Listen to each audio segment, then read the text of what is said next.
Good evening. Today I authorized 2 operations in Iraq. Targeted airstrikes to protect our American personnel and a humanitarian effort to help save thousands of Iraqi civilians who are trapped on a mountain without food and water and facing almost certain death. Let me explain the actions we're taking and why.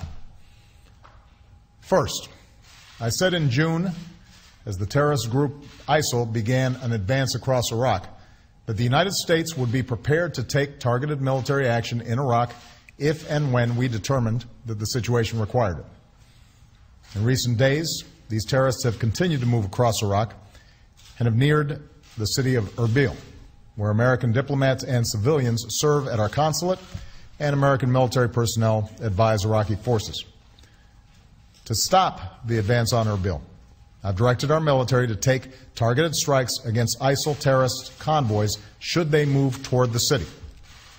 We intend to stay vigilant and take action if these terrorist forces threaten our personnel or facilities anywhere in Iraq, including our consulate in Erbil and our embassy in Baghdad. We're also providing urgent assistance to Iraqi government and Kurdish forces so they can more effectively wage the fight against ISIL. Second, at the request of the Iraqi government, we've begun operations to help save Iraqi civilians stranded on the mountain. As ISIL has marched across Iraq, it has waged a ruthless campaign against innocent Iraqis. And these terrorists have been especially barbaric towards religious minorities, including Christian and Yazidis, a small and ancient religious sect. Countless Iraqis have been displaced, and chilling reports describe ISIL militants rounding up families, conducting mass executions, and enslaving Yazidi women. In recent days, Yazidi women, men, and children from the area of Sinjar have fled for their lives. And thousands, perhaps tens of thousands, are now hiding high up on the mountain with little but the clothes on their backs. They're without food, they're without water, people are starving, and children are dying of thirst. Meanwhile, ISIL forces below have called for the systematic destruction of the entire Yazidi people, which would constitute genocide.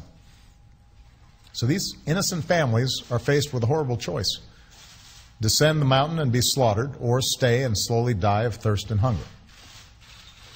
Now, I've said before, the United States cannot and should not intervene every time there's a crisis in the world. So let me be clear about why we must act and act now. When we face a situation like we do on that mountain, with innocent people facing the prospect of violence on a horrific scale, when we have a mandate to help, in this case a request from the Iraqi government, and when we have the unique capabilities to help avert a massacre, then I believe the United States of America cannot turn a blind eye. We can act carefully and responsibly to prevent a potential act of genocide. That's what we're doing on that mountain. I've therefore authorized targeted airstrikes, if necessary, to help forces in Iraq as they fight to break the siege of Mount Sinjar and protect the civilians trapped there. Already, American aircraft have begun conducting humanitarian airdrops of food and water to help these desperate men, women, and children survive. Earlier this week, one Iraqi in the area cried to the world, "There is no one coming to help." Well, today America is coming to help. We're also consulting with other countries and the United Nations, who have called for action to address this humanitarian crisis. I know that many of you are rightly concerned about any American military action in Iraq, even limited strikes like these. I understand that. I ran for this office in part to end our war in Iraq and welcome our troops home, and that's what we've done.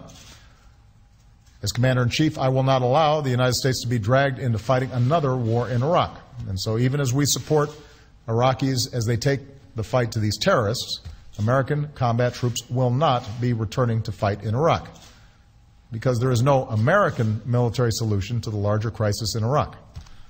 The only lasting solution is reconciliation among Iraqi communities and stronger Iraqi security forces. However, we can and should support moderate forces who can bring stability to Iraq. So even as we carry out these 2 missions, we will continue to pursue a broader strategy that empowers Iraqis to confront this crisis. Iraqi leaders need to come together and forge a new government that represents the legitimate interests of all Iraqis, and that can fight back against the threats like ISIL. Iraqis have named a new president, a new Speaker of Parliament, and are seeking consensus on a new Prime Minister.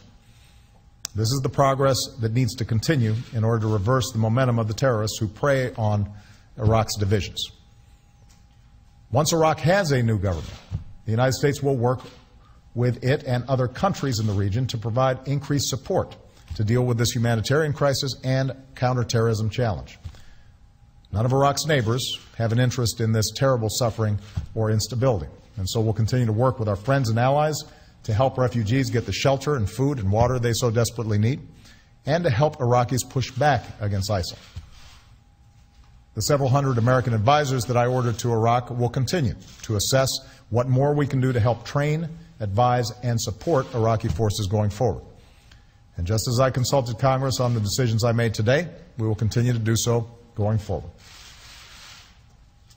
My fellow Americans, the world is confronted by many challenges, and while America has never been able to right every wrong, America has made the world a more secure and prosperous place.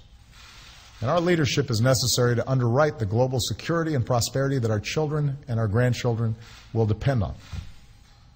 We do so by adhering to a set of core principles. We do whatever is necessary to protect our people. We support our allies when they're in danger.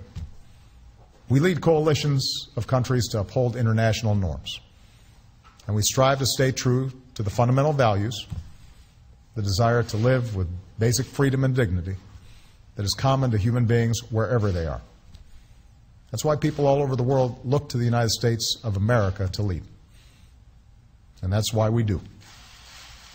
So let me close by assuring you that there is no decision that I take more seriously than the use of military force. Over the last several years, we have brought the vast majority of our troops home from Iraq and Afghanistan, and I have been careful to resist calls to turn time and again to our military, because America has other tools in our arsenal than our military. We can also lead with the power of our diplomacy, our economy, and our ideals. But when the lives of American citizens are at risk, we will take action. That's my responsibility as Commander-in-Chief. And when many thousands of innocent civilians are faced with the danger of being wiped out, and we have the capacity to do something about it, we will take action. That is our responsibility as Americans. That's a hallmark of American leadership. That's who we are. So tonight we give thanks to our men and women in uniform, especially our brave pilots and crews over Iraq, who are protecting our fellow Americans and saving the lives of so many men, women, and children that they will never meet. They represent American leadership at its best. As a nation, we should be proud of them and of our country's enduring commitment to uphold our own security and the dignity of our fellow human beings. God bless our armed forces, and God bless the United States of America.